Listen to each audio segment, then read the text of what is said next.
सोचिए, जिस लड़की ने अपने प्यार के लिए अपना धर्म छोड़ दिया, अपना परिवार छोड़ दिया, वही लड़की एक दिन अपने ही पति की हत्यारिन बन जाती है। आखिर ऐसा क्या हुआ होगा? क्या सच में ये सिर्फ गुस्से का नतीजा था, या फिर सालों से दबा हुआ दर्द जो कि एक दिन विस्फोट बनकर बाहर आ गया? इस कहानी की शुरुआत होती है फारुखाबाद के रहने वाली एक साधारण से लड़के विजेंद्र से। विजेंद्र कोई बड़ा आदमी नहीं था, ना ही उसके सपने बहुत ऊंचे थे, लेकिन वो इतना जरूर चाहता था कि अपनी मेहनत से एक अच्छी जिंदगी बना सके। इसी चाहत में वो गाजियाबाद पहुंचता है, जहां वो एक प्राइवेट नौकरी करने लगता है। जिंदगी धीरे धीरे पटरी पे आ रही थी, सब कुछ सामान्य था।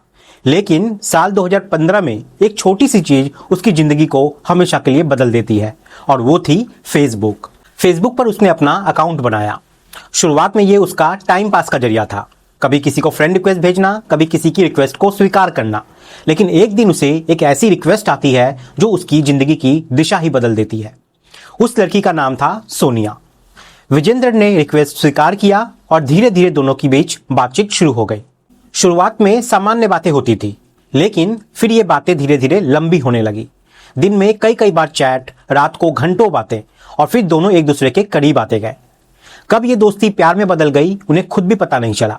लेकिन जब उन्हें एक दूसरे से प्यार का एहसास हुआ, तभी इस कहानी का पहला सच सामने आया। सच ये था कि सोनिया मुस्लिम समाज से थी और उसका असली नाम हिना था, जबकि विजेंद्र हिंदू था। अब ये सिर्फ एक प्यार की कहानी नहीं रह गई थी, ये एक ऐसा रिश्ता बन चुका था जिसके सामने समाज, धर्म और परिवार खड़े थे। लेकिन दोनों ने इन सब की परवाह नहीं की। विजेंद्र के परिवार ने किसी तरह इस रिश्ते को स्वीकार कर लिया, लेकिन सोनिया के लिए ये फैसला बहुत भारी था। उसे अपना घर छोड़ना पड़ा, अपनी माँ बाप से रिश्ते तोड़ने पड़े, यहाँ तक कि उसने अपना धर्म भी बदल लिया। वो हिना से सोनिया बन गई, सिर्फ उस इंसान के लिए जिसे वो अपनी पूरी दुनिया मान बैठी थी। फिर दोनों ने शादी कर ली और एक नई जिंदगी की शुरुआत हुई। शुरुआती साल बेहद खूबसूरत थे, दोनों खुश थे, संतुष्ट थे। समय बीता और उनके घर में 2 बच्चों ने जन्म लिया, दीपक और दिव्यांश। बच्चों के आने से घर की खुशियां और बढ़ गई। एक छोटा सा परिवार था जिसमें सब कुछ सही लग रहा था, लेकिन अक्सर जिंदगी में जो दिखता है वो सच नहीं होता। धीरे धीरे विजेंद्र की जिंदगी में एक ऐसी चीज ने जगह बना ली जिसने इस पूरे परिवार को बर्बाद करके रख दिया, और वो थी शराब। शुरुआत में तो वो कभी कभार पीता था, लेकिन फिर ये उसकी आदत बन गई, और आदत से लत। अब जब वो नशे में घर आता तो उसका व्यवहार पूरी तरीके से बदल जाता। जो आदमी कभी प्यार करता था, वही अब गुस्से से अपनी पत्नी पर हाथ उठाने लगा। शुरुआत में सोनिया ने इसे सहन किया। उसने सोचा शायद ये सब ठीक हो जाएगा, लेकिन ऐसा नहीं हुआ। हालात इतने खराब हो गए कि विजेंद्र कई बार उसे मारता पीटता, यहाँ तक कि वो उसे अर्धनग्न व्यवस्था में मारता और अपमानित करता। ये सिर्फ शारीरिक हिंसा नहीं थी, ये उसकी आत्मा को तोड़ने वाली यातना थी। सोनिया अंदर से टूट चुकी थी, वो मानसिक और शारीरिक दोनों तरह से खत्म हो रही थी। उसने अपने परिवार को छोड़ा था, अपना धर्म छोड़ा था, और बदले में उसे मिला था सिर्फ दर्द। अपने इस दर्द को कम करने के लिए उसने भी शराब का सहारा लेना शुरू कर दिया। पहले थोड़े से शुरुआत किया, और फिर धीरे धीरे वो भी इस अंधेरे में डूब गई जिसमें उसका पति पहले ही डूबकर बर्बाद हो चुका था। साल 2024 और 2025 में हालत इतने खराब हो गए कि शायद ही कोई दिन ऐसा होता जिस दिन दोनों के बीच झगड़ा ना होता। सोनिया के अंदर अब सिर्फ दर्द नहीं था, अब उसके अंदर गुस्सा था, नफरत थी, और एक सवाल बार बार उठता था, मैंने इतना सब कुछ किसके लिए छोड़ा था। फिर आया 31 मार्च 2026 का वो दिन जिसने इस कहानी को हमेशा के लिए खत्म कर दिया। उस दिन घर में कोई नहीं था, दोनों अकेले थे, और इसी अकेलेपन में एक ऐसी योजना बन चुकी थी जो कुछ ही घंटों में एक इंसान की जान लेने वाली थी। शाम का वक्त था, उस दिन घर में कोई नहीं था। सास जो थी वो पास में ही कीर्तन में गई हुई थी, और बाकी लोग भी अपने अपने काम से बाहर थे।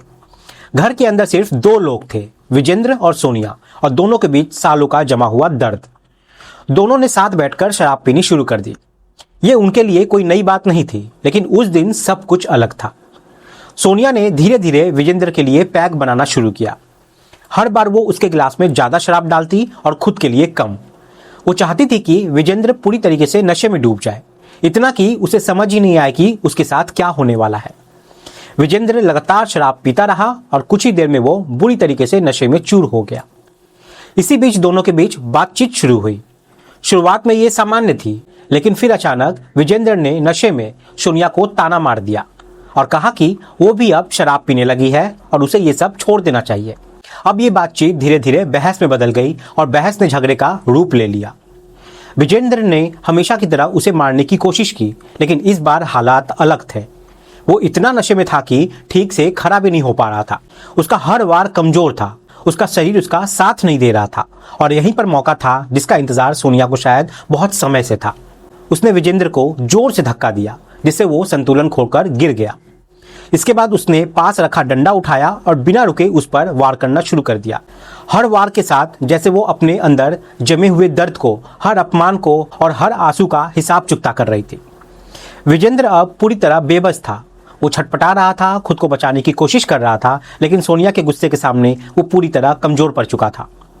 कुछ देर बाद सोनिया ने उसी डंडे की मदद से उसका गला दबाना शुरू कर दिया। विजेंद्र अपनी जान बचाने की कोशिश कर रहा था, लेकिन अब बहुत देर हो चुकी थी। कुछ ही मिनटों में विजेंद्र का शरीर शांत हो गया। उसकी सांसें थम चुकी थी। कमरे में अब सिर्फ सन्नाटा था और उस सन्नाटे के बीच एक लाश पड़ी थी।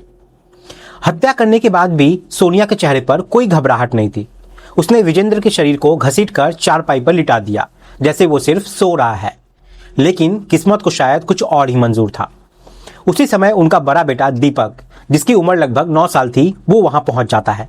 उसने अपनी आंखों से कुछ ऐसा देख लिया जो उसकी पूरी जिंदगी के लिए एक डरावना सपना बन गया। डर और घबराहट में उसने तुरंत अपनी दादी को फोन लगाया और रोते हुए बताया कि मम्मी ने पापा को मार दिया है। दादी उस समय पास में ही कीर्तन में गई थी। जैसे ही उन्होंने ये बात सुना, उनके पैरों तले जमीन खिसक गई। वे भागती हुई घर पहुंची। घर का दरवाजा खुला और अंदर का दृश्य देखकर वो स्तब्ध रह गई। उनका बेटा चारपाई पर बेसुध पड़ा हुआ था। उन्होंने तुरंत परिवार के अन्य लोगों को बुलाया और उसे अस्पताल ले जाया गया, लेकिन डॉक्टरों ने साफ कह दिया कि वो पहले ही मर चुका है। ये सुनते ही पूरे परिवार में दुख का माहौल छा गया। इसी बीच पुलिस को सूचना दी गई। पुलिस मौके पर पहुंची और शव को कब्जे में लिया और जांच शुरू कर दी। धीरे धीरे पूरी कहानी सामने आने लगी। पुलिस को पता चला कि यह हत्या किसी अचानक गुस्से का नतीजा नहीं था, बल्कि ये सालों से जमा दर्द और नफरत का विस्फोट था। पुलिस ने तुरंत कार्रवाई करते हुए सोनिया को दिल्ली बॉर्डर के पास से गिरफ्तार कर लिया, जहां वो भागने की कोशिश कर रही थी। पूछताछ में उसने अपना जुर्म कबूल कर लिया। अब वो जेल में थी और विजेंद्र इस दुनिया में नहीं था। लेकिन इस कहानी का सबसे दर्दनाक हिस्सा उस 2 मासूम बच्चों की जिंदगी थी, जिन्होंने एक ही रात में अपने पिता को खो दिया और अपनी मां को जेल जाते हुए देखा। अब उनके सिर पर न पिता का साया था और न ही मां का साया। ये कहानी सिर्फ एक हत्या की नहीं है, बल्कि ये उस सच की कहानी है जहां रिश्तों में जब प्यार खत्म हो जाता है और उसकी जगह हिंसा ले लेती है, तो उसका अंत हमेशा विनाश ही होता है। आप सब लोग अपना ख्याल रखें, सतर्क रहें। जय हिंद, जय भारत।